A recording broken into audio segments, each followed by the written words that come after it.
In breaking news tonight, Israel has warned it's expanding its activities tonight before an expected full ground invasion. In the last few hours, the Israel Defense Force said it has begun aerial attacks targeting Hamas tunnels and infrastructure. There are reports of heavy bombing in Gaza, and phone and internet connections have been cut. Humanitarian organisations are worried. The Palestine Red Crescent Society says it has completely lost contact with its operations room inside the enclave. Israel is warning residents of Gaza to move south for their own safety as it amasses hundreds of thousands of troops along the border ahead of an expected ground offensive. Now, excuse me, the reality is every night they've been doing small excursions in there and preparing for this. But the fact is, and I do not condone what Hamas did on October 7th at all, and Israel should be defending itself, absolutely. But the amount of children that are dying, the amount of people who are still under rubble now, the amount of journalists who are dead, that cannot go ignored. And I feel as if the reaction from Israel has been to damn all of Gaza rather than just Hamas. And I know it's difficult because Hamas are hiding amongst the civilians, but surely with the skill and expertise that Israel has in their army, I feel like they could be more defined in their I mean, ultimately, this is not, and I know this is very difficult, this is not something that requires a military solution. Hamas is not just an organization, it's also an ideology, right? If you go in and bomb the hell out of Gaza, you are going to ensure that this ideology, this insipid hatred of the very existence of Israel and the Jews that live within it will not go away.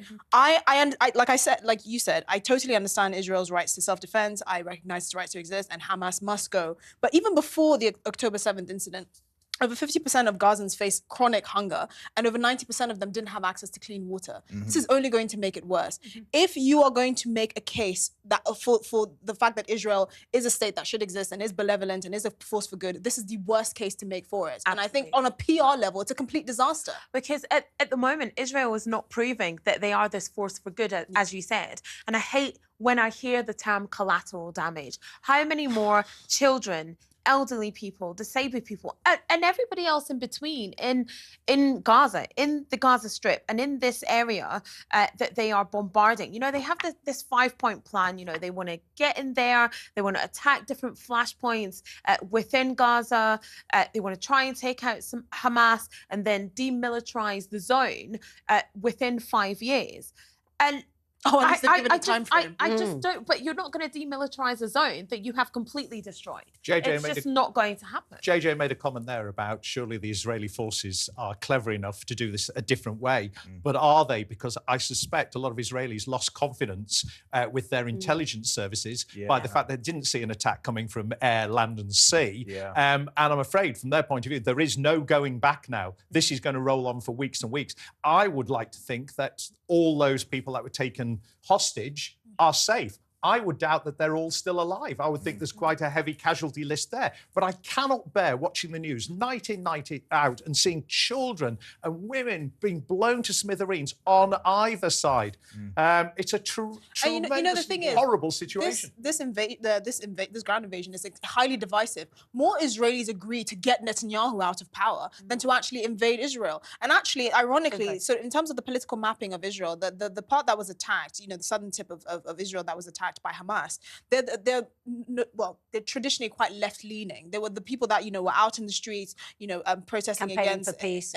Protesting against Netanyahu's plans to reform the judiciary. And so these are people that have absolutely no confidence in Benjamin Netanyahu and want him to go. And that's why he's actually been quite reluctant to go ahead with this ground invasion. The US are telling them, hold on, let's get more humanitarian aid in, which is, you know, trickling. I think today only 8 trucks went in. And let's try and get hostages out, because like you so rightly said, Adrian, those hostages, 223, thank you, 223 hostages from the ones that were taken on October the 7th, are still there. They're still there. And I would have thought, actually, that the prime thing that Israel would be after is to release those hostages. Isn't that more important? And I don't know how you're going to do that. When you have a ground invasion, they're going to become part of that collateral damage as well. But the most important thing for the Israelis is to avenge the 1,400 There are no cool heads people. There are no cool.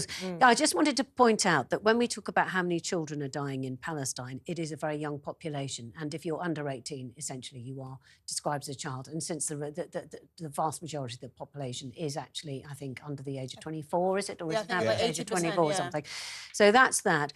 And then also, Oh, sorry, I was just thinking of how I would feel if I was still in Gaza, terrified, hearing the sound of buildings blowing up, hearing the sound, being scared of every single noise, and then the internet was cut. And you would know that the internet was cut because, of course, the one thing that you want when you're in a situation like that is you want your friends around you, you want your family around you, and then to suddenly realise that everything's being cut at the same time, the feeling in the pit of your stomach, the terror that engenders, it must just be so incredibly scary. I mean, they're as if they're not scared enough. And if you survive all of this, do you not breed the next generation of absolutely. terrorists? And that's what's happened since time immemorial. You know, you've got kids who were 8 and 9, who witnessed what happened in 2014, what happened in 2007. There were kids then, there were kids who went to funerals. You know, I read this huge think piece in a newspaper a couple of weeks ago. It was all about a generation of children who were absolutely traumatized, who grew up wanting to be Hamas fighters because they respected them more than they respected their parents. They grew up going to funerals because that's what was there for them to do for entertainment. And they are your next generation. And you can cut off the head of the snake. You can get rid of the head of Hamas. You can get rid of all this generation, but you best believe there's another generation of them coming. It's a circle of hate and it will continue. I know this conflict didn't begin October 7th, but we can't forget that Hamas essentially reignited everything on that day.